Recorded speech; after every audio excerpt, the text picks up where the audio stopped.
Everyone, ಎಲ್ಲರೂ ಹೇಗಿದ್ದೀರಾ? ಇದು ನಿಮ್ಮ ಪ್ರೀತಿಯ ಸಿಸ್ಟರ್ ವ್ಲಾಗ್. ನಾನು ಇವತ್ತು ಮನೆಯಲ್ಲೇ ಇರೋ ಇಂಗ್ರೀಡಿಯೆಂಟ್ನ ಯೂಸ್ ಮಾಡಿಕೊಂಡು KFC ಸ್ಟೈಲಲ್ಲಿ ಆಟ್ ವಿಂಗ್ಸ್ ಹೇಗೆ ಮಾಡೋದು ಅಂತ ತೋರಿಸ್ತಾ ಇದ್ದೀನಿ. ಈ ಥರ ಮಾಡಿಕೊಡಿ ಮಕ್ಕಳಿಗೆ. ಯಾವುದೇ ಥರ ನಿಮಗೆ KFC ಕರ್ಕೊಂಡೋಗು ಮಮ್ಮ ಅಂತ ಪಪ್ಪ ಅಂತ ಹೇಳೋದಿಲ್ಲ, ಅಷ್ಟು ಚೆನ್ನಾಗಿರುತ್ತೆ.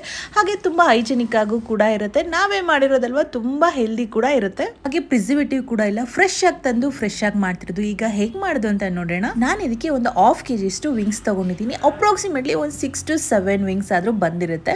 ಚಿಕನ್ನ ತಂದಿದ ತಕ್ಷಣ ಸ್ವಲ್ಪ ಅರಿಶಿನ ಹಾಗೆ ಉಪ್ಪು ಹಾಕೊಂಡು ಚೆನ್ನಾಗಿ ವಾಶ್ ಮಾಡಬೇಕು. ಅದೇ 2-3 ಸಲ ವಾಶ್ ಮಾಡೋದು ಬೇಡ. ಜಸ್ಟ್ ನೀವು ತಂದಿದ ತಕ್ಷಣ ಒಂದು ಸಲ ವಾಶ್ ಮಾಡಿ ಅರಿಶಿನ ಉಪ್ಪಲ್ಲಿ ಸ್ವಲ್ಪ ನೆನೆಸಿಟ್ರೆ ಸಾಕು. ನಾನು ಇದಕ್ಕೆ ಒಂದು ½ ಕಪ್ಪಷ್ಟು ಹಾಲು ಹಾಕ್ತಾ ಇದ್ದೀನಿ.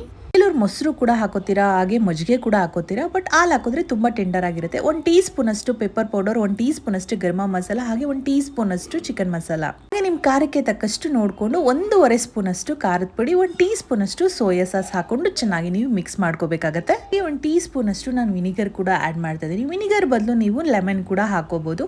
ನಾನು ಇದಕ್ಕೆ ಒಂದು ಲಾರ್ಜ್ ಸ್ಪೂನ್ ಅಷ್ಟು ನಾನು ಶುಂಠಿ ಬೆಳ್ಳುಳ್ಳಿ ಪೇಸ್ಟ್ ಹಾಕೋತಾ ಇದ್ದೀನಿ. ಇದು ಮನೇಲೇ ಮಾಡಿರೋವಂಥದ್ದು. ಹಾಗೆ ಒಂದು ಮೊಟ್ಟೆ ಈಗ ಚೆನ್ನಾಗಿ ಹಾಕೊಂಡು ಮಿಕ್ಸ್ ಮಾಡ್ಕೋಬೇಕಾಗತ್ತೆ. ನಾನು ಇದಕ್ಕೆ ಹಾಲು ಏನಕ್ಕಪ್ಪ ಹಾಕೊಂಡಿರೋದು ಅಂದರೆ ತುಂಬ ಚಿಕನ್ ಟೆಂಡರ್ ಆಗಿರುತ್ತೆ. ನೀವು 2-3 ಅವರ್ ಇಟ್ಟರೂ ಕೂಡ ಕ್ರಿಸ್ಪಿನೆಸ್ ಅನ್ನೋದು ಹಾಗೆ ಇರುತ್ತೆ. ಸೊ ಅದಕ್ಕೆ ನಾನು ಮಜ್ಜಿಗೆ ಬದಲು ಹಾಲು ಹಾಕೊಂಡಿದ್ದೀನಿ. ಚೆನ್ನಾಗಿ ಚಿಕನ್ ಎಲ್ಲ ಮಿಕ್ಸ್ ಮಾಡ್ಕೊಂಡಾದ್ಮೇಲೆ 2-3 ಅವರ್ ಆದರೂ ನಾವು ಮ್ಯಾರಿನೇಟ್ ಮಾಡ್ಲಿಕ್ಕೆ ಇಡಬೇಕಾಗತ್ತೆ. ಓವರ್ ನೈಟ್ ಆದರೂ ಇಟ್ಟರು ತುಂಬ ಚೆನ್ನಾಗಿರುತ್ತೆ. KFC ಅಂದಿದ ತಕ್ಷಣ ಮಕ್ಕಳಿಗೆ ಪೇಷನ್ಸ್ ಅನ್ನೋದೇ ಇರಲ್ಲ. ಸೊ ನಾನು 2 ಅವರ್ ಮ್ಯಾರಿನೇಟ್ ಮಾಡ್ಲಿಕ್ಕೆ ಇಟ್ಟಿದೆ ಅಷ್ಟೇ. ನೀವೇ ನೋಡ್ಬೋದು, ಸ್ವಲ್ಪ ಲಿಕ್ವಿಡ್ ಫಾರ್ಮೇಷನಲ್ಲಿ ಇದ್ದಿದ್ದು ಚಿಕನ್ನು ಸ್ವಲ್ಪ ಗಟ್ಟಿ ಆಗಿದೆ. ಈಗ ನಾನು ಇದಕ್ಕೆ ಒಂದು 100 ಗ್ರಾಮ್ ಅಷ್ಟು ನಾನು ಮೈದಾ ಹಿಟ್ಟು ಹಾಕೋತಾ ಇದ್ದೀನಿ. ಅಂದರೆ ಒಂದು ½ kgಗೆ ನೀವು ಒಂದು 100 ಗ್ರಾಮ್ ಅಷ್ಟು ನೀವು ಮೈದಾ ಹಿಟ್ಟು ಯೂಸ್ ಮಾಡ್ಕೋಬೇಕಾಗತ್ತೆ. ಹಾಗೆ 1 ಟೀ ಸ್ಪೂನ್ ಅಷ್ಟು ಉಪ್ಪು, ಹಾಗೆ 1 ಟೀ ಸ್ಪೂನ್ ಅಷ್ಟು ಪೆಪ್ಪರ್ ಪೌಡರ್ ಹಾಕೊಂಡು, ಹಾಗೆ 1 ಟೀ ಸ್ಪೂನ್ ಅಷ್ಟು ಖಾರದ ಪುಡಿ, 1 ಸ್ಪೂನ್ ಅಷ್ಟು ನಾನು ಕಾರ್ನ್ಫ್ಲೋರ್ ಹಾಕೋತಾ ಇದ್ದೀನಿ. ಹಾಗೆ ಒಂದು ಅರ್ಧ ಸ್ಪೂನ್ ಅಷ್ಟು ಅಕ್ಕಿ ಹಿಟ್ಟು ಹಾಕೋತಾ ಇದ್ದೀನಿ. ಹಾಗೆ ಒಂದು 3 ಸ್ಪೂನ್ ಅಷ್ಟು ನಾನು ಬ್ರೆಡ್ ಕ್ರಮ್ಸ್ ಹಾಕೋತಾ ಇದ್ದೀನಿ. ಇದು ಮನೇಲೇ ಮಾಡಿರೋದು. ಈ ಡ್ರೈ ಇಂಗ್ರೀಡಿಯೆಂಟ್ ಏನಿರುತ್ತೆ ಈಗ ಚೆನ್ನಾಗಿ ಮಿಕ್ಸ್ ಮಾಡ್ಕೊಂಡಾದ್ಮೇಲೆ ಒಂದು ½ ಲೀಟರ್ ಅಷ್ಟು ನೀವು ಕೋಲ್ಡ್ ವಾಟರ್ ಇಟ್ಕೋಬೇಕಾಗತ್ತೆ.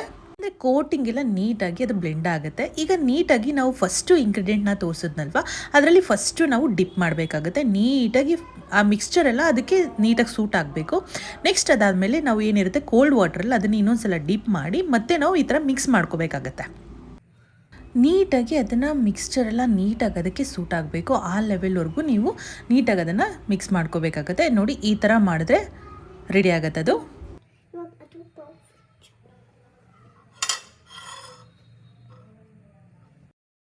ಇನ್ನೊಂದು ಕೂಡ ಹಾಗೆ ಮಾಡ್ತಿದೆ. ನೀವೇ ನೋಡ್ಬೋದು ಎಷ್ಟು ಚೆನ್ನಾಗಿ ಅದು ಬ್ಲೆಂಡ್ ಆಗ್ತಿದೆ ಅಂತ. ಕೋಟಿಂಗ್ನ ಎಷ್ಟು ಚೆನ್ನಾಗಿ ಮಾಡ್ತೀವೋ ಅಷ್ಟೇ ಚೆನ್ನಾಗಿ ಕ್ರಿಸ್ಪಿನೆಸ್ ಆಗಿ ತುಂಬ ಚೆನ್ನಾಗಿ ಬರುತ್ತೆ. ಮೆಥಡ್ ಚೆನ್ನಾಗಿ ಮಾಡಿದ್ರೇ ಕ್ರಿಸ್ಪಿಯಾಗಿ ಬರೋದು KFC ಚಿಕನ್ನು. ಈಗ ಪ್ರತಿಯೊಂದಕ್ಕೂ ಇದೇ ಥರನೇ ಮಿಕ್ಸ್ ಮಾಡಿಕೊಂಡು ಮ್ಯಾಕ್ಸಿಮಮ್ ಅಂದರೂ ಒಂದು ½ an hour ನಾವು ಈಚೆನ ಇಡಬೇಕು. ಯಾವುದೇ ಥರ ಈ ಥರ ಕಲಸಿ ಇನ್ಸ್ಟೆಂಟಾಗಿ ನಾವು ಎಣ್ಣೆಗೆ ಹಾಕಬಾರ್ದು. ಒಂದು ½ an hour ಅದು ಇಟ್ಟರೆ ನೀಟಾಗಿ ಕ್ರಿಸ್ಪಿಯಾಗಿ ಬರೋದು. ಇನ್ಸ್ಟೆಂಟಾಗಿ ಹಾಕಿದ್ರೆ ಅಷ್ಟು KFC ಸ್ಟೈಲಲ್ಲಿ ಬರೋದಿಲ್ಲ. ಒಂದು ½ an hour ಆಗಿದೆ. ಒಂದು ಪ್ಯಾನ್ ಇಟ್ಕೊಂಡು ಸ್ವಲ್ಪ ಎಣ್ಣೆ ಜಾಸ್ತಿನೇ ಹಾಕೊಂಡಿರಿ, ಏಕೆಂದರೆ ಅದು ಮುಳುಗುವಷ್ಟಾದರೂ ಎಣ್ಣೆ ಬೇಕು. ಎಣ್ಣೆ ಚೆನ್ನಾಗಿ ಕಾಯ್ದಾದ್ಮೇಲೆ ನಾವು ಡಿಪ್ ಮಾಡಬೇಕಾಗತ್ತೆ. 3 ನಿಮಿಷ ಅದಾದಮೇಲೆ ನಾವು ಎಣ್ಣೆನ ಸಿಮ್ಮಲ್ಲಿ ಇಟ್ಕೊಂಡು ಬೇಯಿಸ್ಕೊಳ್ಳೋದ್ರಿಂದ ತುಂಬ ಕ್ರಿಸ್ಪಿಯಾಗಿ ಬರುತ್ತೆ.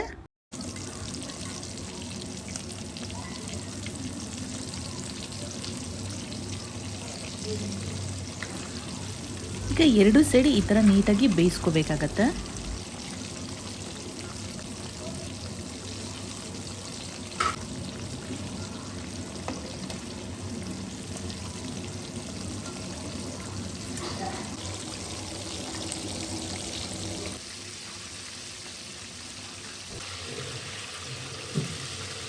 ಈಗ ಇದು ರೆಡಿ ಆಗಿದೆ. ಈ ಥರ ಗೋಲ್ಡನ್ ಫ್ರೈ ಆಗೋವರೆಗೂ ನೀವು ನೀಟಾಗಿ ಫ್ರೈ ಮಾಡ್ಕೋಬೇಕಾಗತ್ತೆ.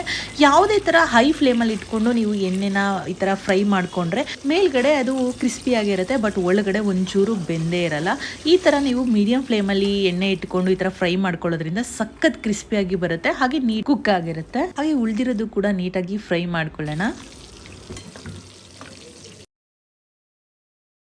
ನೋಡಿ, ಕಡಿಮೆ ಸಮಯದಲ್ಲಿ ಮನೇಲಿರೋ ಇಂಗ್ರೀಡಿಯೆಂಟ್ನ ಯೂಸ್ ಮಾಡಿಕೊಂಡು ನೀವು ಎಷ್ಟು ಚೆನ್ನಾಗಿ KFC ಚಿಕನ್ ಮಾಡ್ಬೋದು ಅಂತ ಈಸಿಯಾಗಿ ಕ್ವಿಕ್ಕಾಗಿ ಮಾಡ್ಬೋದು. ಮಕ್ಳಿಗೂ ಕೂಡ ತುಂಬ ಇಷ್ಟಪಟ್ಟು ತಿಂತಾರೆ. ಹೊರಗಡೆ ತಿಂದು ರೋಗ ಬರ್ಸ್ಕೊಳ್ಳೋದಕ್ಕಿಂತ ನಾವು ಮನೇಲೇ ಹೆಲ್ದಿಯಾಗಿ ತಿನ್ನೋದ್ರಿಂದ ನಾವು ಕೂಡ ತುಂಬ ದಿನ ಬದುಕ್ತೀವಿ. ಹಾಗೆ ಮಕ್ಳಿಗೂ ಕೂಡ ಯಾವುದೇ ಥರ ಹೆಲ್ತ್ ಪ್ರಾಬ್ಲಮ್ಸ್ ಎಲ್ಲ ಬರೋದಿಲ್ಲ. ಸೊ ನೀವೇ ನೋಡ್ರಲ್ಲ, ಈಸಿಯಾಗಿ ಹಾಗೆ ಕ್ವಿಕ್ಕಾಗಿ ನಾನು ಮಾಡಿದಂಥ ಈ KFC ಹಾಟ್ ವಿಂಗ್ಸ್ ನಿಮಗೆ ಇಷ್ಟ ಆಗಿರೋ ದಯವಿಟ್ಟು ನಿಮ್ಮ ಫ್ಯಾಮಿಲಿ ಫ್ರೆಂಡ್ಸ್ ಜೊತೆಗೆ ಶೇರ್ ಮಾಡಿ. ಹಾಗೆ KFCನ ಯಾರು ತುಂಬ ಇಷ್ಟಪಡ್ತಾರಲ್ವಾ, ಹಾಗೆ ಶೇರ್ ಮಾಡಿ. Thank you for watching. Love you all.